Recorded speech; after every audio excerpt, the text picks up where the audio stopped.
অবশেষে টি-20 বিশ্বকাপের নিজেদের প্রথম ম্যাচে জয় পেল বাংলাদেশ। বাংলাদেশ সমর্থকদের মনে অনেকের মনেই প্রশ্ন ছিল যে প্রথম ম্যাচটি কেমন হবে, কারণ অনেকেই মনে করছেন যে এই প্রথম ম্যাচটি নির্ধারণ করবে বাংলাদেশের এই টুর্নামেন্টের ভবিষ্যৎ। বাংলাদেশ কি সুপার এইটে উঠতে পারবে কিনা তা জানা যাবে এই প্রথম ম্যাচটির পরে। এটি বলার বেশ কিছু কারণও ছিল। প্রথমত, এই গ্রুপে বাংলাদেশের চেয়ে তুলনামূলক শক্তিশালী দুটি দল রয়েছে, দক্ষিণ আফ্রিকা এবং শ্রীলঙ্কা। আর এর মধ্যে অপেক্ষাকৃত যেহেতু শ্রীলঙ্কার সাথেই বেশি খেলেছে বাংলাদেশ এবং শক্তির ব্যবধান কিছুটা কম, সেই কারণেই বলা হচ্ছিল যে শ্রীলঙ্কা এবং বাংলাদেশের মধ্যে যেই দল জিতবে সেই দলই হয়তোবা আরেক যে গ্রুপমেট দক্ষিণ আফ্রিকার সাথে সুপার এইটে অবতীর্ণ হবে। আর এর মধ্যে আরও একটি যোগ হয়েছে, সেটি হলো শ্রীলঙ্কা কিন্তু বেশ বাজেভাবে হেরেছে দক্ষিণ আফ্রিকার সাথেই। কাজেই এই ম্যাচটি কিন্তু অনেকটা ডু অর ডাই হিসেবে তাদের খেলার কথা ছিল এবং তারা খেলেছেও কিন্তু সেভাবেই। আর বাংলাদেশেরও রিসেন্ট ব্যাটিং ফর্ম খুব বেশি ভালো যাচ্ছিল না, সো অনেকে আশঙ্কায় ছিল যে এই ম্যাচে কী হতে পারে। সবার প্রত্যাশা ছিল আবারও আরও একটি নাগিন ডার্বি হবে। এশিয়ার সেই দুই দল, যদি বলি সেই নিধাস ট্রফি থেকে যাদের মধ্যে কথা এবং ব্যাট বলের লড়াই চলছে, এই ম্যাচেও কিন্তু তার ব্যত্যয় ছিল না। টান টান উত্তেজনার মধ্য দিয়ে দর্শকদের হার্ট অ্যাটাক করে কিন্তু অবশেষে বাংলাদেশ জয় তুলে আনতে সক্ষম হয়েছে। প্রথমে কিন্তু খেলাটি কিন্তু অনেকবার কিন্তু দিকবদল হয়েছে। শুরু থেকে যদি আমি বলি, টস থেকে যদি শুরু করি, টস বাংলাদেশ ফেভারে ছিল এবং বাংলাদেশ কিন্তু টস জিতে ফিল্ডিং নেওয়ার সিদ্ধান্ত নেয় এবং প্রথম দিকে কিন্তু শ্রীলঙ্কা বেশ চড়া মেজাজে ব্যাটিং করছিল। কিছু ওভার থ্রো থেকেও আমরা কিছু রান লিক করছিলাম, তারপরে তারাও বেশ কিছু বাউন্ডারি পাচ্ছিল। সাকিব আল হাসান অনেকদিন পরে পাওয়ার প্লেতে বল করেছেন, কিন্তু এক্সপেন্সিভ হয়েছেন, তিনিও কনসিস্টেন্সি মেনটেন করতে পারেননি।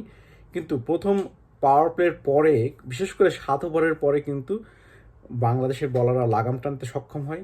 আর বিশেষ করে 13 থেকে 14 ওভারের পরে কিন্তু টানা উইকেট তুলে নেওয়ার মাধ্যমে কিন্তু শ্রীলঙ্কাকে খুব অল্প রানের মাধ্যমেই বেঁধে ফেলতে পারে। ফিল্ডিং আজকে খুবই ভালো ছিল, বোলিং খুব ডিসিপ্লিন ছিল, খুব বেশি ওয়াইড বা এক্সট্রাস ছিল না। এদিক দিয়ে অবশ্যই ক্রেডিট দিতে হয়, বাট গ্রাউন্ড ফিল্ডিং আরও উন্নতির অবকাশ রয়েছে, স্পেশালি ডাইরেক্ট হিটে অবশ্যই উন্নতি করতে হবে। আর এরপরে যদি আমাদের বাংলাদেশের ব্যাটিংয়ে যাই, তার আগে হয়তো আরেকটু ম্যাচ পয়েন্ট নিয়ে আলোচনা করি। অবশ্যই টার্নিং কিছু পয়েন্ট ছিল। বোলিং স্পেল, সবার বেশ কয়েকজন বলারই বোলিং স্পেল গুরুত্বপূর্ণ, বিশেষ করে বলতে হয় মুস্তাফিজ এবং রিশাদের কথা। এছাড়াও তানজিম সাকিবের যে লাস্ট স্পেল ছিল সেটিও যথেষ্ট ভালো ছিল। ব্যাটিংয়ে যদি আসি, ব্যাটিংয়ে প্রয়োজন ছিল দুই ওপেনারের ঠান্ডা মাথায় খেলা। ধনঞ্জয় সিলভার একটি নিরীহ বলকে হঠাৎ করে কেন সৌম্য সরকার তুলে মারতে গেলেন সেটির হয়তো বা জবাব তিনিই দিতে পারবেন, তাকে কী ধরনের ইনস্ট্রাকশন দেওয়া হয়েছিল। তুষারার আরও একটি ইয়র্কার বলে কিন্তু তামিম পরাস্ত হয়েছেন, তানজিদ তামিম। তাকে হয়তোবা এর আগে ম্যাচও কিন্তু তাকে খেলতে যথেষ্ট সমস্যা হয়েছিল যখন সিলেটে বাংলাদেশের শ্রীলঙ্কার বিপক্ষে খেলেছিল। এই ম্যাচেও কিন্তু তার বিপক্ষে কিন্তু যথেষ্ট স্ট্রাগল করেছে বাংলাদেশের ব্যাটসম্যানরা, তবে তিনি বেশ কিছু ওয়াইড বলের মাধ্যমে কিন্তু বাংলাদেশের কাজগুলো সহজও করে দিয়েছেন। যেহেতু লো স্কোরিং ম্যাচ ছিল, শ্রীলঙ্কার অধিনায়ক হাসারাঙ্গা চেষ্টা করেছেন বাংলাদেশকে সব বেস্ট বলারগুলো দিয়ে চেপে ধরার। এর কারণে কিন্তু ফিফথ বোলিং অপশানটা খুব বেশি ইউজ করেন নাই, যার ফলে গেমটি আরও ক্লোজ গিয়েছে।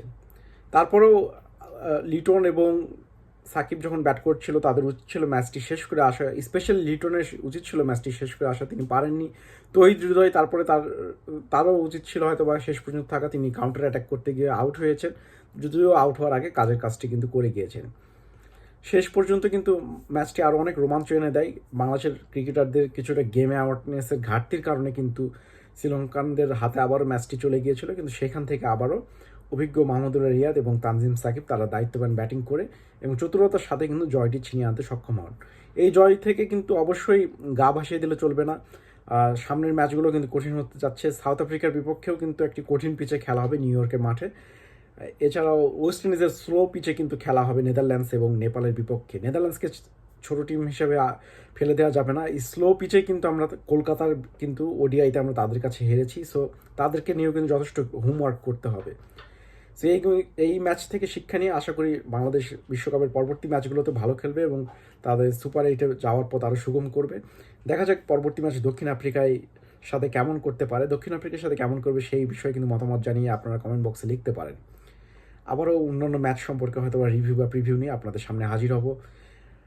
আর নাগিন ডার্বিতে জয়লাভ করার জন্য অবশ্যই বাংলাদেশ দলকে অভিনন্দন জানাই এবং আশা করি এই জয়ের ফলে তারা তাদের মনোবল ফিরে পাবে এবং বাংলাদেশ যেহেতু এক রিদম নির্ভর দল, তারা কিন্তু এই রিদমে হয়তো বা ভালো করতেও পারে। দেখা যাক কী হয় ভবিষ্যতের ম্যাচে।